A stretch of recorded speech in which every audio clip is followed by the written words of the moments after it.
Por mais de 4.000 anos e meio, a Grande Pirâmide de Gizé permanece imóvel sob o sol escaldante do Egito, como um antigo guardião que sobreviveu a inúmeras eras e eventos. Ela é a única das maravilhas do mundo antigo que ainda desperta admiração e mistérios. Ao longo de todos esses séculos, cientistas e pesquisadores acreditaram que sabiam tudo sobre ela. Mediram cuidadosamente cada centímetro, estudaram cada laje de pedra, criaram mapas detalhados de todos os corredores e câmaras internas da pirâmide. Confidentemente, a chamaram de Tumba do Faraó Khafre ou Quéops e incluíram essas informações nos livros de história, pensando ter desvendado todos os segredos dessa estrutura única.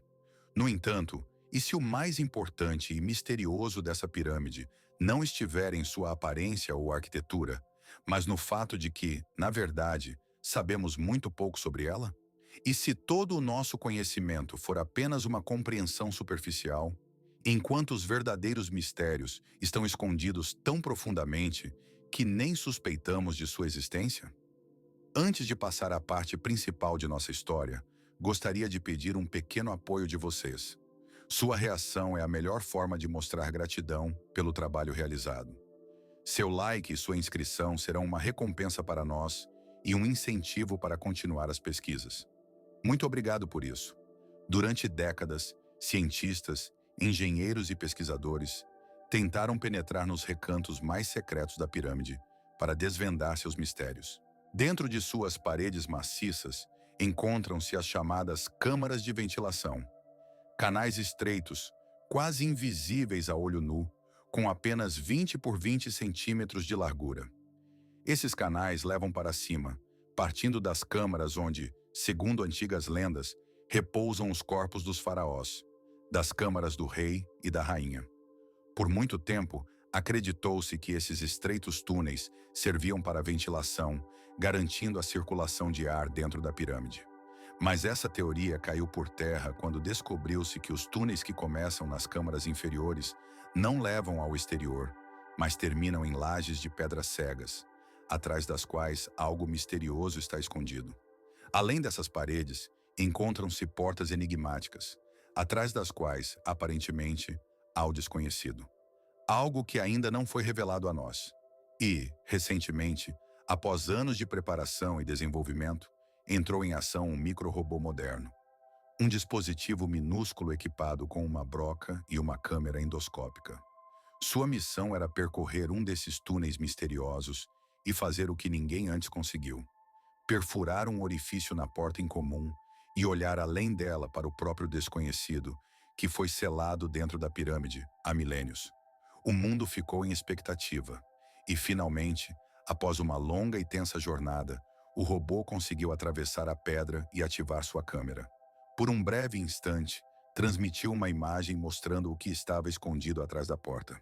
Mas no próximo momento, a conexão foi interrompida e a transmissão desapareceu. A declaração oficial do Ministério das Antiguidades do Egito foi breve e decepcionante. Mencionou apenas uma falha técnica. A poeira levantada pela perfuração obstruiu a ótica do dispositivo e um pico de tensão causado por isso danificou o transmissor. Como resultado, segundo eles, a sala atrás da porta revelou-se bastante pequena e vazia. Nenhuma pista, nenhum tesouro, apenas mais um beco sem saída. Assim terminou a história que poderia marcar o início de uma nova fase no estudo das civilizações antigas. Tudo ficou no nível de suposições e conjecturas, como se a história que poderíamos desvendar tivesse permanecido não contada. No entanto, na era da saturação de informações, nada desaparece para sempre. Poucos dias depois, um único quadro começou a circular em fóruns fechados na internet, onde arqueólogos, engenheiros e entusiastas de mistérios antigos se comunicam. Essa imagem era borrada, distorcida por interferências, mas após processamento digital, revelou algo incomum. E essa imagem, supostamente obtida pelo mesmo robô segundos antes de perder a conexão, provocou uma... Mas havia outra maldição, não menos sombria: a maldição do silêncio.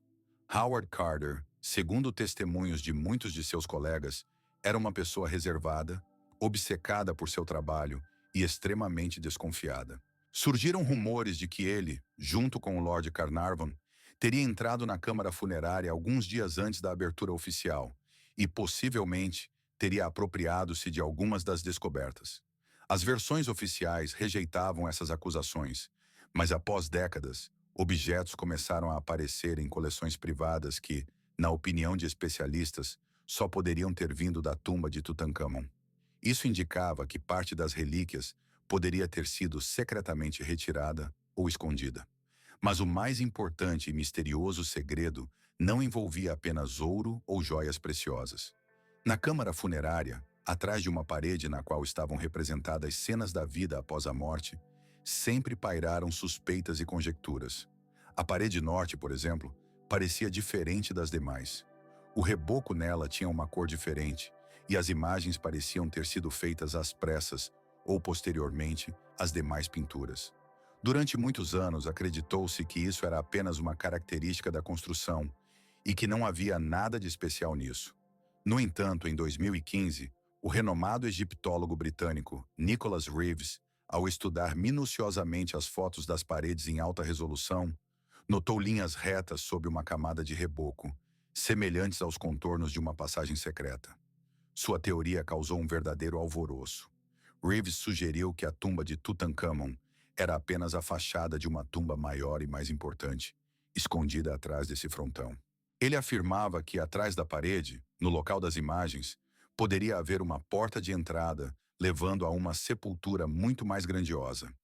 O túmulo da rainha mais lendária do Egito, Nefertiti, cuja tumba ainda não foi descoberta. Segundo sua hipótese, o jovem faraó, que morreu repentinamente, teria sido apenas uma peça de um plano maior.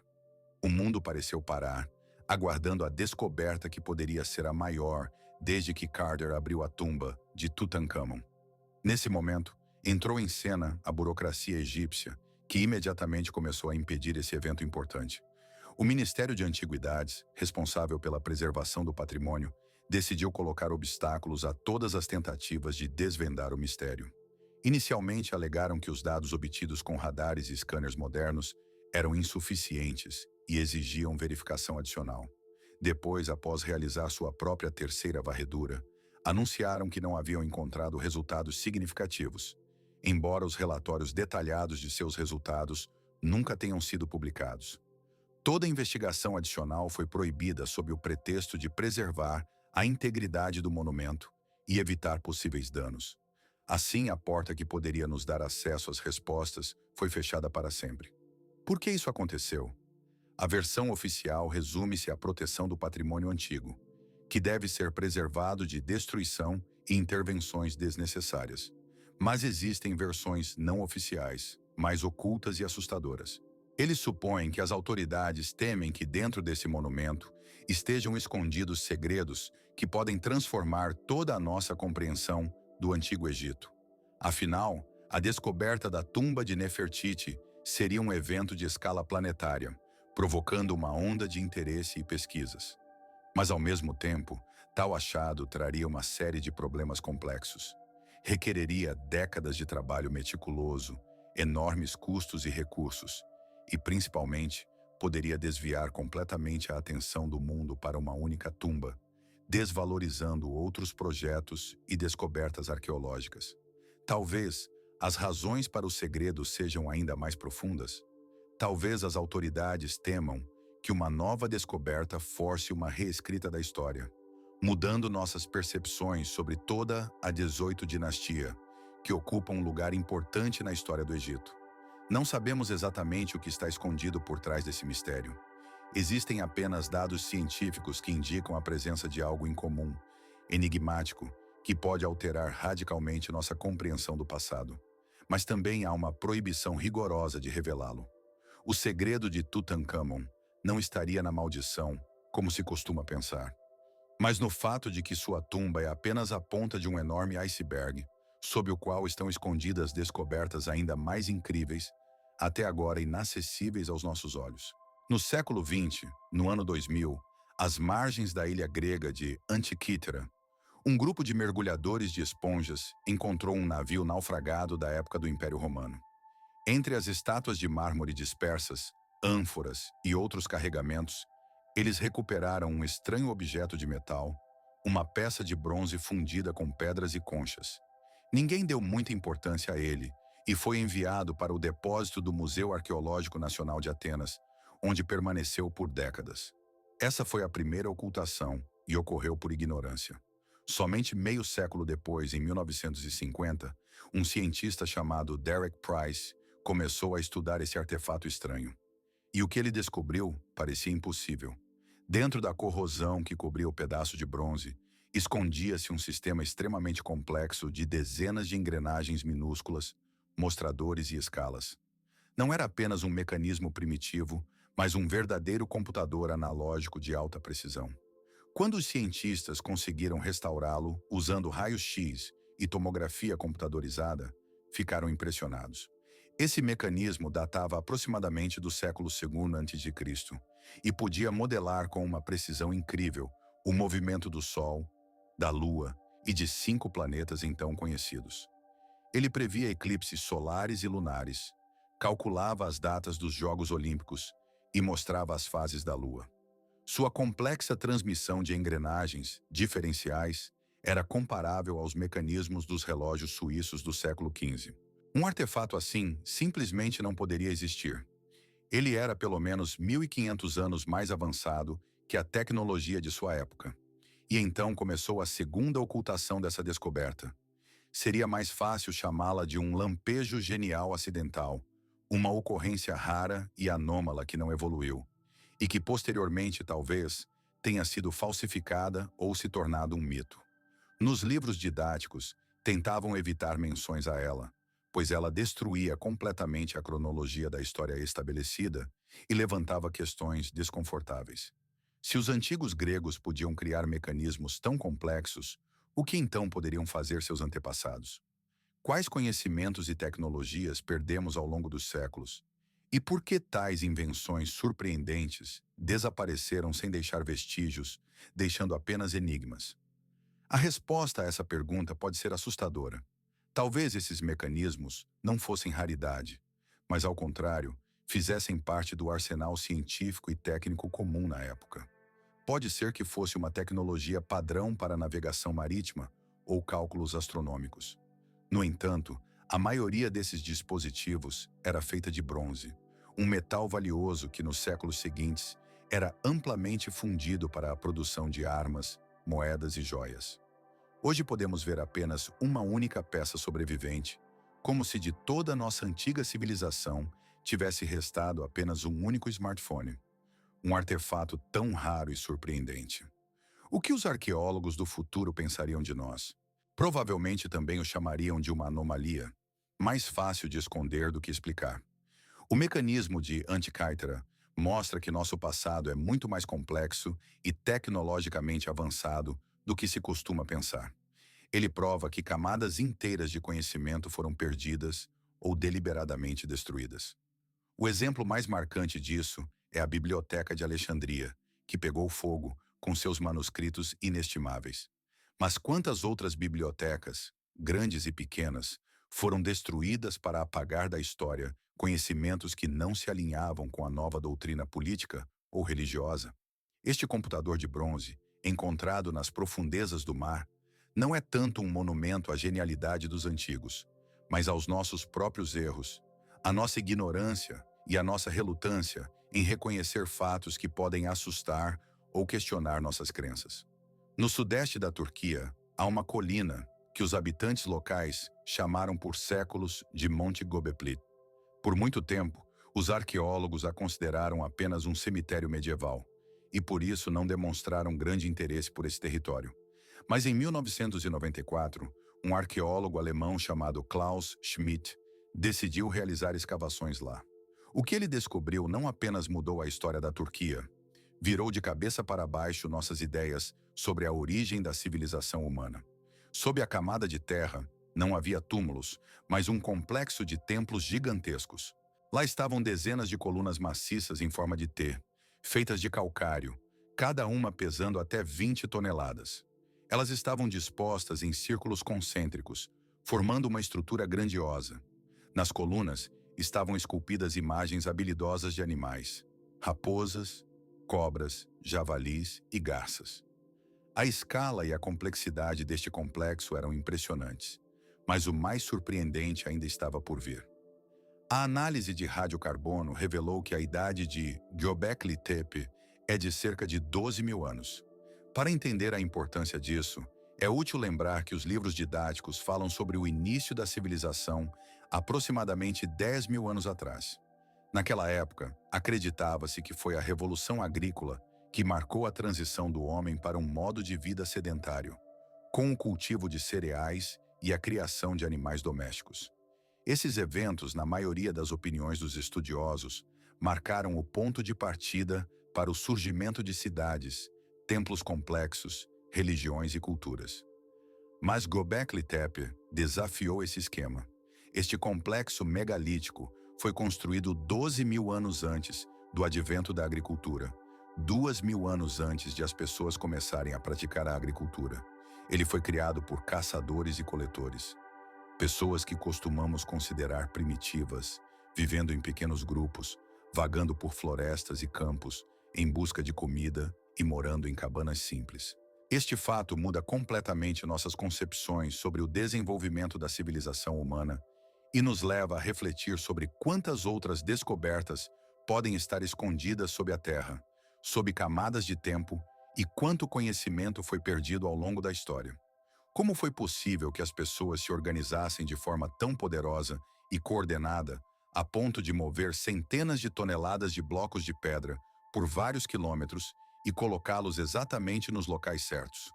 Qual ideia as inspirou a tal ponto que estavam dispostas a fazer esforços colossais, enfrentar dificuldades e perigos?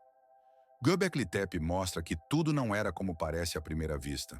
Ele afirma que não foi a agricultura que gerou a religião e a construção de templos, mas, ao contrário, foi o desejo de construir um lugar sagrado que impulsionou o desenvolvimento da civilização. Talvez centenas de pessoas de diferentes tribos se reunissem nesse local para realizar rituais complexos ligados às suas crenças e cerimônias. Para alimentar essa grande massa de pessoas, foi necessário inventar novas formas de obter e armazenar comida. Assim surgiu a agricultura, a base sobre a qual tudo o mais foi construído. Para organizar a construção e a gestão das pessoas, foi necessária uma estrutura social complexa, com divisão entre mais e menos importantes. E foi justamente a religião que não foi o resultado do desenvolvimento civilizacional, mas sua força motriz, um catalisador do progresso. No entanto, o mais enigmático na história de Göbekli Tepe é como esse antigo complexo deixou de existir. Ele durou cerca de 2.000 anos e, de repente, desapareceu. Não foi destruído por uma guerra ou abandonado, mas foi intencionalmente coberto de terra. Seus criadores decidiram esconder sua grande obra das futuras gerações, sepultando-a como se a escondessem em segredo. Por que fizeram isso? Essa é uma das questões mais complexas da arqueologia. Talvez a religião tenha mudado e a necessidade daquele lugar tenha desaparecido. Ou talvez eles quisessem protegê-lo de ameaças externas ou inimigos. Ou há a teoria mais audaciosa e misteriosa, que por trás disso estava o desejo de esconder e trancar em segredo conhecimentos ligados a esse local sagrado. Ao longo de milênios, isso foi a maior realização da cultura humana, escondido sob a terra, e só recentemente, no século XX, foi descoberto. E mesmo após a descoberta, o mundo científico relutou em aceitar esse fato, pois ele destruía as concepções estabelecidas sobre a história antiga. Göbekli Tepe não é apenas uma descoberta arqueológica, é uma prova física de que eras inteiras da história humana podem não apenas ser esquecidas, mas deliberadamente enterradas pelos seus criadores. No século XX, em 1947, um menino beduíno, procurando sua cabra desaparecida, entrou numa caverna na região de Qumran, às margens do Mar Morto. Dentro, ele encontrou vasos de barro contendo antigos rolos de pergaminho e papiro. Essa descoberta acidental tornou-se talvez a mais importante descoberta arqueológica do século XX, relacionada à história bíblica. Nos anos seguintes, cerca de 900 manuscritos foram encontrados em várias cavernas, conhecidos hoje como os manuscritos do Mar Morto. Esses textos, escritos em hebraico, aramaico e grego, incluíam as cópias mais antigas conhecidas dos livros do Antigo Testamento, além de documentos religiosos, estatutos e profecias de uma seita judaica misteriosa, presumivelmente os essênios, que viviam em Qumran há aproximadamente 2000 anos. O valor dessa descoberta foi inimaginável. Ela permitiu vislumbrar o mundo do judaísmo da época do Segundo Templo, justamente na época em que o cristianismo começava a surgir. Foi aqui que começou uma história de ocultação sem precedentes em escala. O acesso inicial aos rolos era restrito a um pequeno grupo de estudiosos de diferentes países, principalmente pesquisadores católicos. E por quase 40 anos, esse grupo manteve o monopólio sobre esses textos antigos. Eles publicaram apenas uma pequena parte dos rolos, principalmente aqueles relacionados ao Antigo Testamento, enquanto os manuscritos mais enigmáticos e sectários permaneciam secretos. Dezenas de estudiosos ao redor do mundo solicitaram sem sucesso acesso às fotografias ou aos originais. A resposta sempre foi a mesma: recusa. As explicações oficiais para a decisão de interromper as pesquisas e não continuar as digitalizações eram bastante simples e sem detalhes específicos. As autoridades apontavam as dificuldades e o esforço meticuloso do processo, ressaltando que a execução técnica e organizacional exigia recursos e esforços consideráveis. Portanto, segundo elas, experimentos adicionais eram considerados excessivamente trabalhosos e economicamente inviáveis. No entanto, dentro da comunidade científica, crescia a suspeita de que havia algo mais por trás dessa justificativa. Muitos especialistas acreditavam que a razão residia em outra coisa. No fato de que esses rolos não publicados, recentemente descobertos, continham informações que poderiam questionar as visões estabelecidas sobre a origem e o desenvolvimento do cristianismo. Esses antigos manuscritos, guardados em segredo por muito tempo, poderiam revelar fatos ou interpretações novas capazes de alterar a compreensão da história inicial da religião. Por exemplo, em alguns desses textos, descrevia-se a figura do mestre da justiça, uma pessoa muito parecida com Jesus, mas que viveu mais de 100 anos antes dele. A descrição desse mestre incluía ideias e práticas que anteriormente eram consideradas exclusivamente cristãs e não faziam parte da tradição judaica. Além disso, nos rolos havia menções a rituais e crenças que, até então, eram vistas como únicas do cristianismo, mas que, como se descobriu, já existiam no meio religioso das comunidades judaicas, muito antes do surgimento da nova religião. Essas descobertas causaram um verdadeiro escândalo entre os círculos acadêmicos.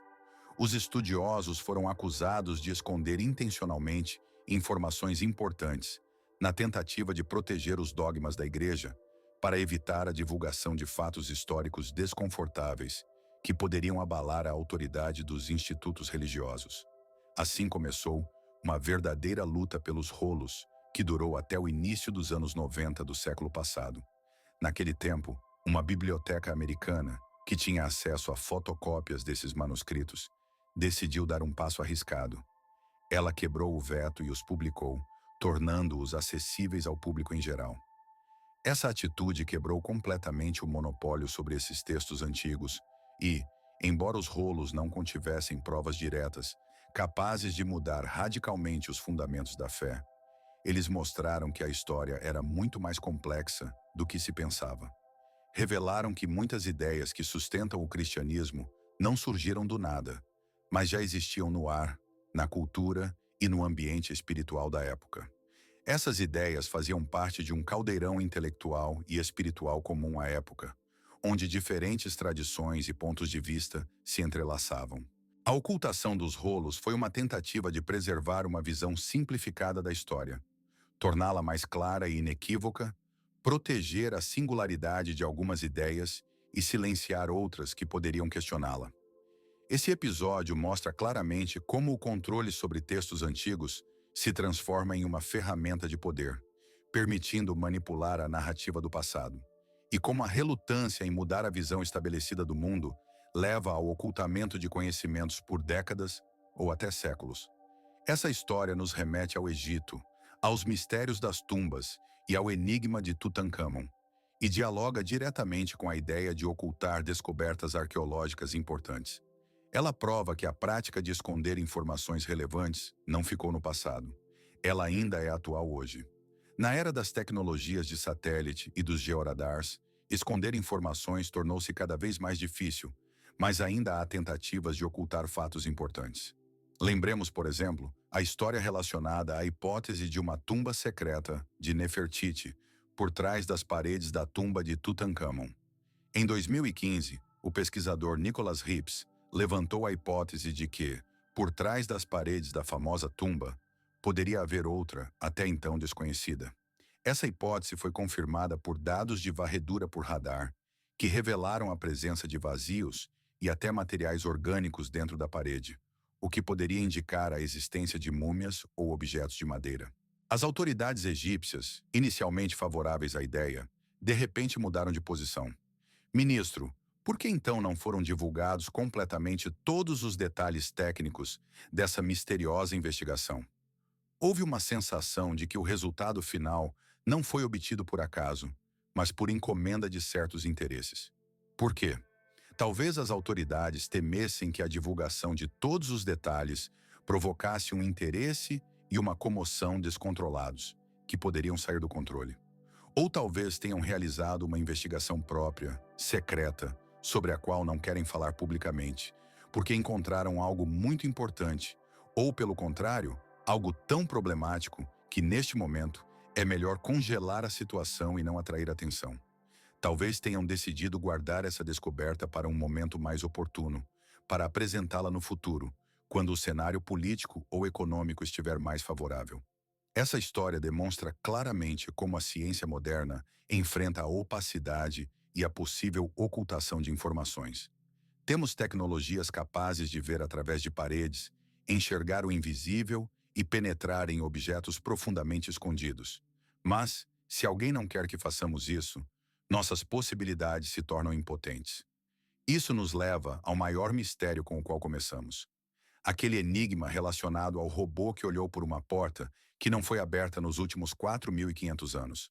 Quando começamos a entender que esconder artefatos e conhecimentos incômodos não é uma invenção, mas uma parte real da história, fica claro que lidamos com uma prática antiga de ocultar informações. Agora, retornemos à estreita galeria da Grande Pirâmide, ao último projeto, condicionalmente chamado de Escaravelho 4. Esse projeto foi o ápice de todas as tentativas anteriores de penetrar no interior. Um robô, criado especialmente para isso, era menor, mais ágil e equipado com uma broca única de materiais compostos, capaz de perfurar pedra quase sem vibração. Sua missão era atravessar a chamada Porta Gantenbrink na Galeria Sul, que levava à Câmara da Rainha. Ele deveria passar por uma pequena cavidade atrás dela e perfurar a última, segunda barreira. E ele conseguiu. Lentamente, centímetro por centímetro, avançou através da laje de calcário. A comunicação com a equipe na superfície permanecia estável. Os sensores transmitiam parâmetros: temperatura, pressão, composição do ar atrás da laje. E então chegou o momento da ruptura. A broca entrou na cavidade. O robô avançou mais e ativou uma câmera de grande angular de alta resolução. E foi então que aconteceu o que mais tarde seria chamado de falha técnica. Na tela foram transmitidos apenas alguns segundos de vídeo, após os quais a imagem parou, coberta por uma camada de ruído, e a comunicação desapareceu. A versão oficial, como lembramos, reduzia-se ao fato de que dentro havia uma pequena sala vazia e que uma falha ocorreu devido à poeira. Mas a única imagem que vazou para a internet conta uma história completamente diferente. Ela foi obtida por meio de sobreposições e processamento digital dos últimos segundos do vídeo. E nela já não há nada que se pareça com uma sala vazia. À nossa frente, há uma parte de um espaço muito maior do que se supunha. As paredes não são feitas de blocos de calcário bruto, como em toda a pirâmide, mas são lisas, polidas até um brilho de espelho, feitas de uma pedra escura, quase preta. Algo semelhante ao basalto, mas sem uma única rachadura ou junta. O mais surpreendente é o que está no centro desse espaço, e nas suas paredes. No centro, na medida em que a lente consegue distinguir, não há um sarcófago nem uma estátua. Há um estranho objeto cristalino, de forma incomum, feito do mesmo material negro. Ele não está apoiado no chão, mas parece pairar sobre finas suportes. E na parede atrás dele, não há hieróglifos ou inscrições.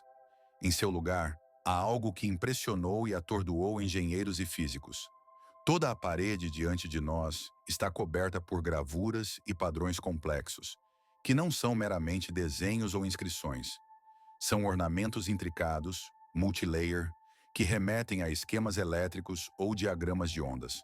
Esses padrões consistem em linhas longas e entrelaçadas, semelhantes a trilhas em placas de circuito impresso, incluindo figuras geométricas conectadas entre si em uma rede complexa. Algumas dessas imagens parecem mais ressonadores ou guias de ondas, e os símbolos repetidos na superfície não têm paralelo na tradição egiptológica.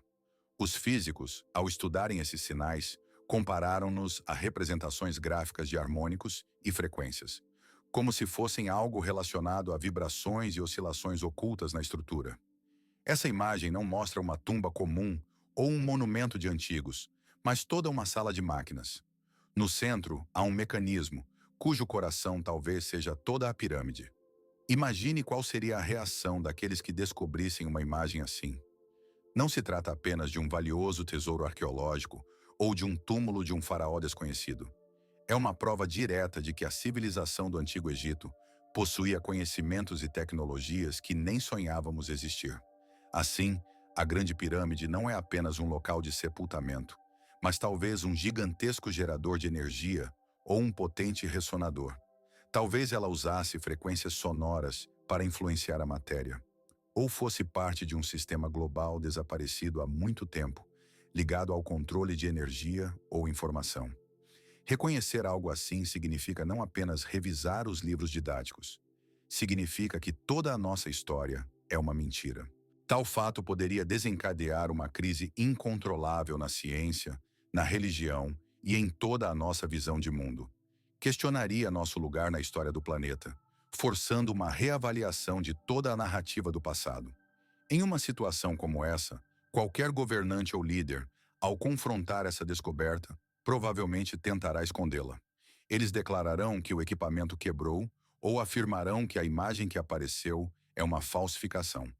Encerrarão o acesso à pirâmide para evitar novas investigações e não revelar o segredo até que a situação se acalme. O que foi registrado pelo robô certamente não é ocultado. Não porque tenham medo de ladrões ou turistas, mas porque temem a própria verdade. E a verdade é que, há 4.500 anos, no Planalto de Gizé, não havia apenas uma maravilha da arquitetura, mas uma máquina funcionando, de complexidade e propósito incríveis. E agora, graças às nossas tecnologias, apenas entreabrimos a porta por trás da qual esse segredo se esconde. Olhamos por uma fechadura e, embora quem possui a chave tenha decidido fechá-la novamente, nós sabemos, a porta existe. E esse conhecimento muda tudo. Essa descoberta é um passo para entender que os conhecimentos e tecnologias antigas poderiam ser muito mais avançados do que pensávamos. E justamente agora, quando começamos a desvendar esses mistérios, temos a chance de compreender o verdadeiro significado de toda essa estrutura enigmática. Muito obrigado a todos que assistiram a essa história até o final. O seu apoio, a sua atenção, são muito importantes para nós. Não se esqueçam da necessidade de prestar atenção aos detalhes importantes para não perder nada realmente significativo. Que sua curiosidade e seu desejo de aprender continuem a guiá-los e que o conhecimento que compartilhamos ajude a entender que tudo ao nosso redor é muito mais complexo e interessante do que parece à primeira vista.